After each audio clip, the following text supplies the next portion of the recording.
Hello दोस्तों, आपका बहुत बहुत स्वागत करती हूँ एक और नई वीडियो में, जिसमें मैं आपके लिए लेकर आई हूँ हाई कोर्ट का एक लेटेस्ट जजमेंट जो कि बच्चा गोद लेने के ऊपर है। इलाहाबाद हाई कोर्ट ने अपने फैसले में कहा है कि अगर बच्चा गोद लेना है तो पति हो या फिर पत्नी हो, उसे अपने पार्टनर से सहमति लेना जरूरी होगा। तो चलिए जानते हैं क्या था ये मामला।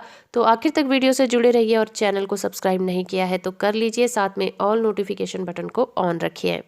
इलाहाबाद हाई कोर्ट ने अपने अहम फैसले में कहा कि एक व्यक्ति जो अपनी पत्नी से अलग रहता है और अभी तक उनके बीच में कोई तलाक नहीं हुआ है, उसे हिंदू दत्तक और भरण पोषण अधिनियम 1956 के तहत एक बच्चा गोद लेने के लिए अपनी अलग रह रही पत्नी से सहमति लेना जरूरी होता है। जस्टिस जे मुनीर की खंडपीठ ने कहा कि पति से अलग रहने वाली एक पत्नी तब भी उसकी पत्नी होती है जब तक कि दोनों के बीच तलाक का आदेश पारित नहीं हो जाता, और जब तक तलाक नहीं हो जाता तब तक वो उसकी पत्नी कहलाती है, चाहे वो कितने भी साल अलग क्यों ना रहें।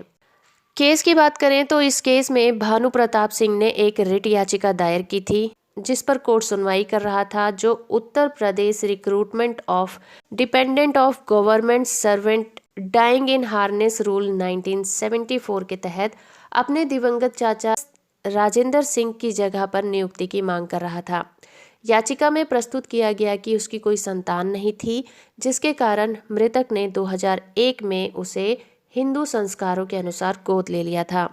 हालांकि गोद लेने के जो डॉक्यूमेंट हैं वो 2009 में निष्पादित किए गए थे।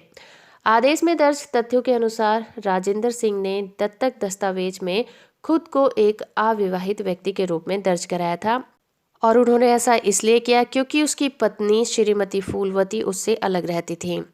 इस तरह से कोर्ट के सामने एक सवाल उठ खड़ा हुआ कि हिंदू दत्तक और भरण पोषण अधिनियम 1956 की धारा 7, इसमें साफ साफ शब्दों में लिखा गया है, यदि उसकी पत्नी जीवित है तो इसके तहत पति से अलग रहने वाली पत्नी भी, जिसका अभी तक पति से तलाक नहीं हुआ है, वो भी शामिल की जाती है। अधिनियम की धारा 7 में ये प्रोविजन किया गया है कि किसी भी हिंदू पुरुष को बेटा या बेटी गोद लेने का अधिकार है। अगर उसकी पत्नी जीवित है तो वो उसकी सहमति के बिना गोद नहीं ले सकता।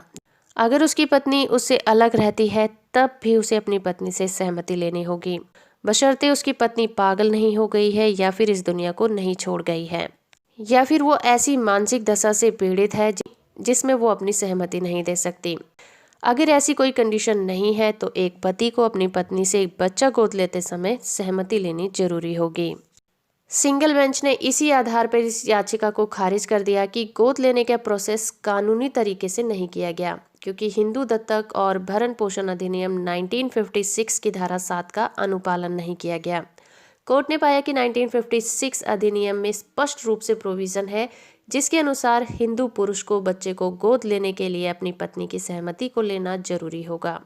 और कोर्ट ने यह कहा कि श्रीमती फूलवती स्वर्गीय राजेंद्र सिंह की जीवन पर्यंत पत्नी रही हैं।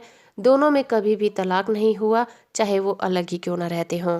तो दोस्तों, अपने इस फैसले में हाई कोर्ट ने ये साफ कर दिया कि चाहे पति पत्नी अलग ही क्यों ना रहते हों, लेकिन अगर उन्हें बच्चा गोद लेने की ज़रूरत है तो उन्हें एक दूसरे से सहमति लेना जरूरी होगा। आई होप कि ये जानकारी आपको पसंद आई होगी। जजमेंट की पीडीएफ कॉपी डाउनलोड करना चाहते हैं तो नीचे आपको लिंक मिल जाएगा, वहां से आप इसे डाउनलोड भी कर सकते हैं।